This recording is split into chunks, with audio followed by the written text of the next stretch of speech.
ছাদ বাগানে লাগানোর জন্য একটা ভালো প্রজাতির লঙ্কা খুঁজছেন?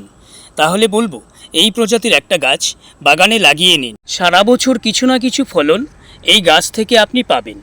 আর এর পরিচর্যা খুবই সাধারণ। গাছ লাগানোর সময় 50% মাটির সাথে 40% গোবর সার, 10% বালি মিশিয়ে একটা সুন্দর মিডিয়া প্রস্তুত করুন। গাছ বড় হবার সঙ্গে সঙ্গে প্রয়োগ করুন সম্পূর্ণ জৈব সার। এক্ষেত্রে পাতা পচা সার, সর্ষের খোল, গোবর সার, সবজির খোসা এই সমস্ত কিছু ব্যবহার করা যেতে পারে অর্গানিকভাবে। গাছে যখন ফুল আসবার সময় হবে নাইট্রোজেন সারের পরিমাণ একেবারেই কমিয়ে দেবেন। ব্যবহার করুন পটাশ। অর্গানিকভাবে হলে কলার খোসা গুঁড়ো করে দিতে পারেন, অথবা কলার খোসা জলে ভিজিয়ে সেই জলের সাথে সমপরিমাণ সাধারণ জল মিশিয়ে গাছের গুঁড়িতে দিয়ে দিন। লঙ্কা গাছের সবথেকে বড় সমস্যা হলো পাতা কুঁকড়ে যাওয়া।